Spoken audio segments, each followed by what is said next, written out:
Hello, everyone, and welcome to a new episode of Matthew's Sports Talk. Before we get into our episode today, I just want to go over something really quick because I may have mentioned in a previous episode that I started a new job.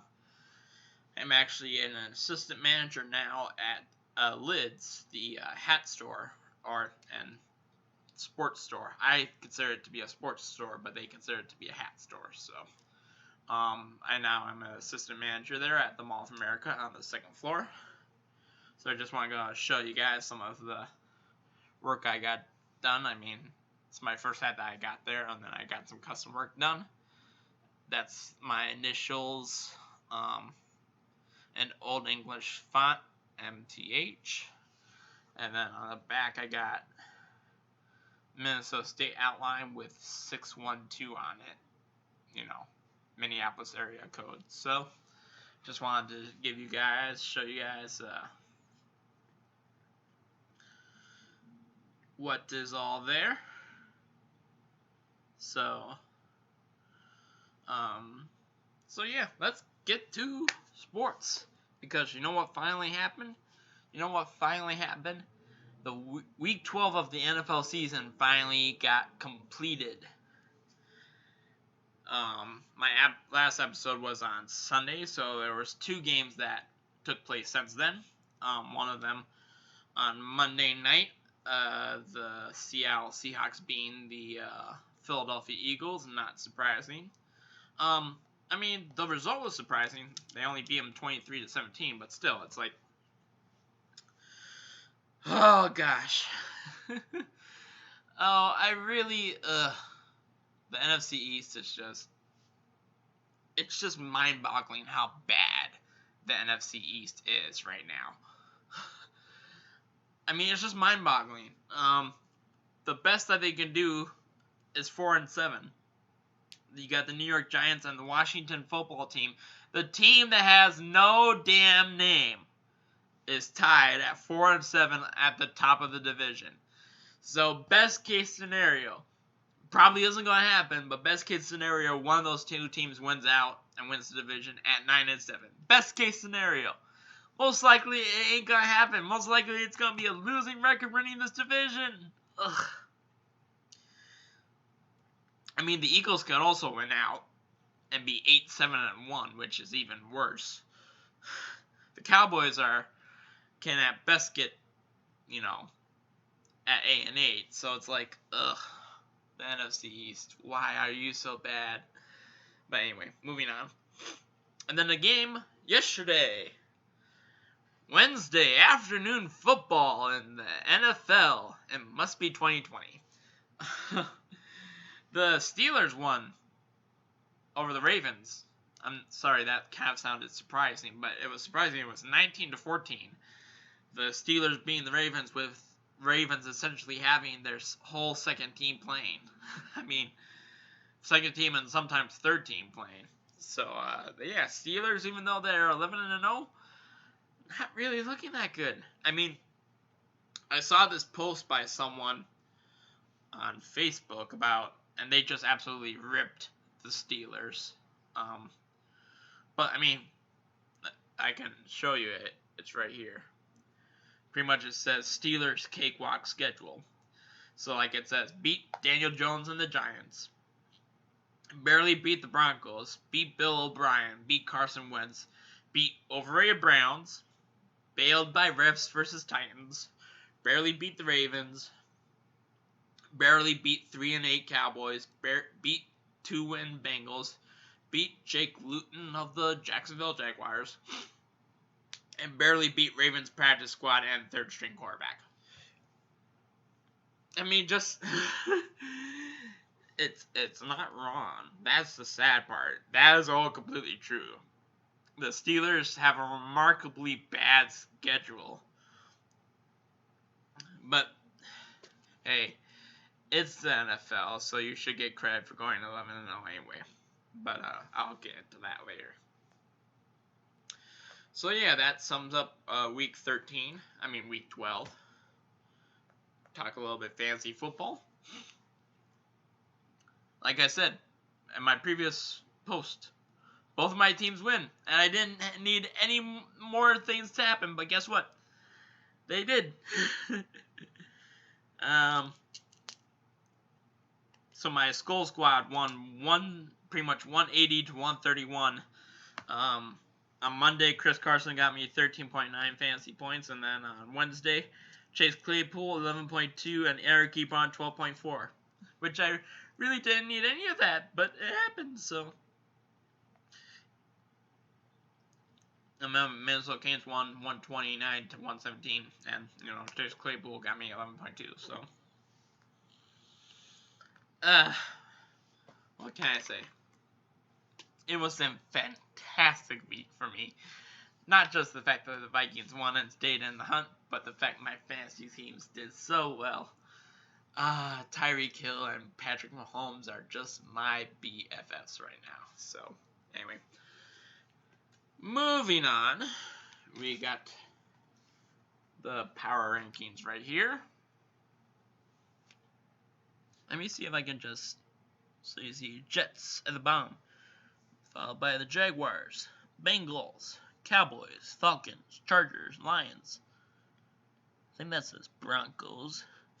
Followed by the Eagles, Washington, Giants, Bears, Panthers, Texans, Patriots, 49ers, Ravens, Raiders, Vikings, Cardinals, Dolphins, Browns, Colts, Buccaneers, Rams, Titans, Packers, Bills, Seahawks, Saints, Steelers, and Chiefs. Wow. So, obviously, the camera's obviously flipped, so, you guys can read this correctly, but I'm pretty much reading it backwards, so I say I read pretty good backwards, but, since I wrote the rankings, I probably know pretty well where I ranked them, so, so yeah, there's that. So let's talk Week 13. Let's do some game picks. So, take your time. So yeah, obviously my Vikings are playing the Jacksonville Jaguars. Wow, I'm surprised they gave us 10-point favorites. Jacksonville is 1-10, but they're better than what they've had a lot of close games. They are pretty competitive. So yeah, I'll say Vikings within 10.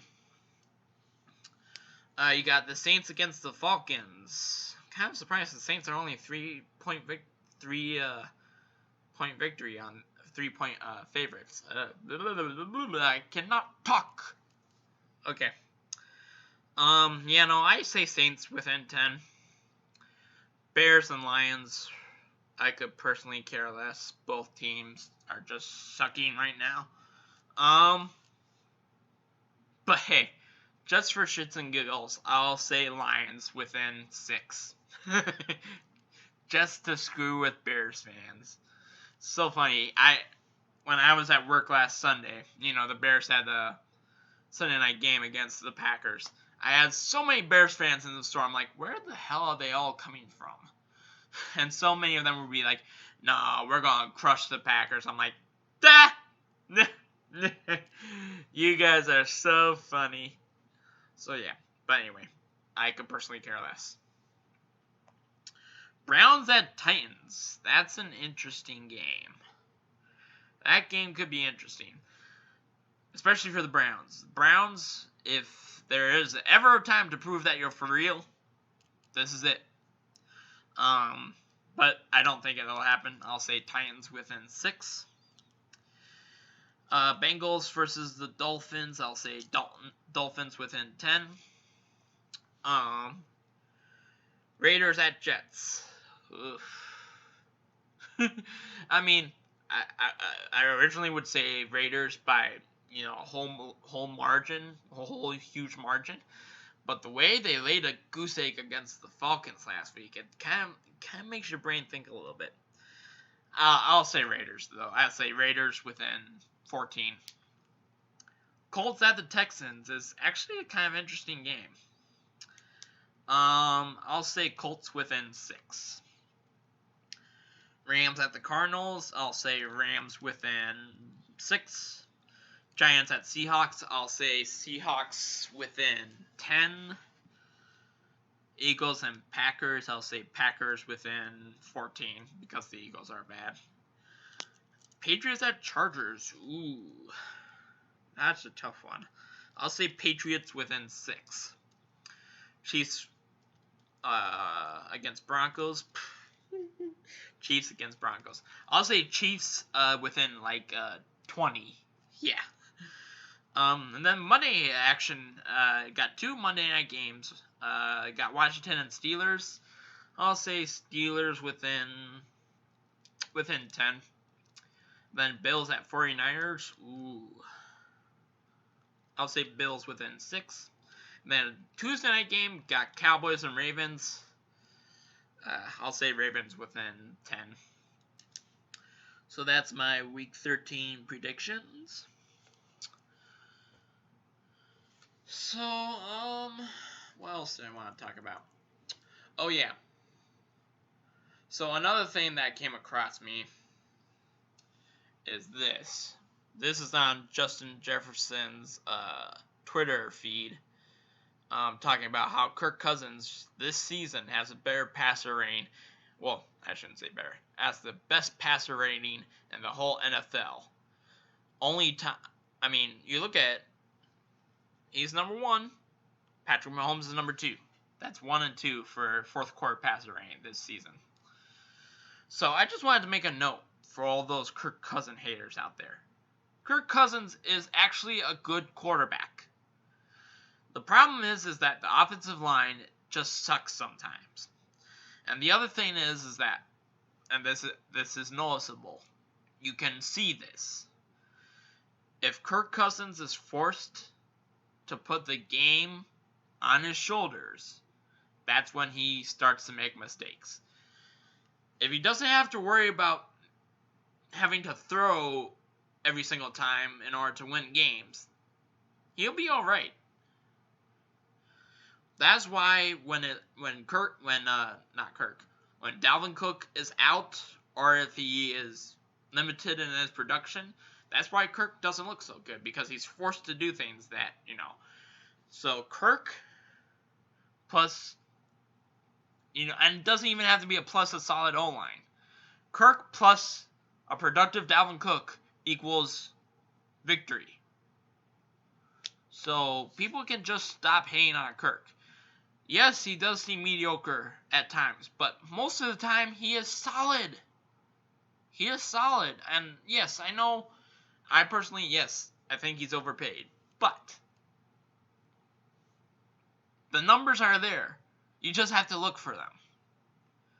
Okay? He's honestly, right now, I would put him no shit in the top 10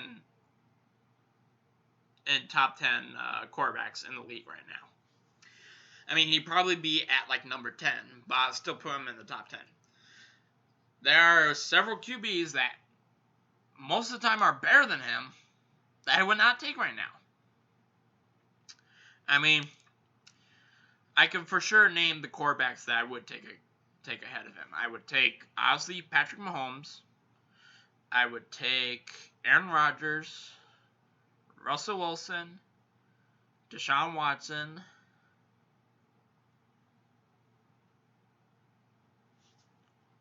Kyler Murray,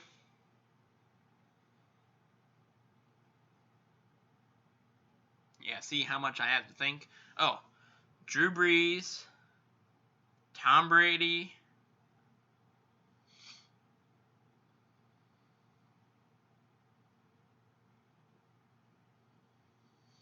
sorry, I'm thinking. Just 1 second.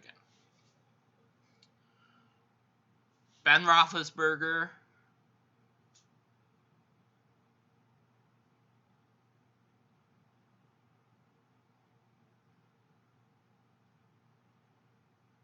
And that's it. So I put him at number 9. There are several good quarterbacks that I would not take ahead of Kirk Cousins right now.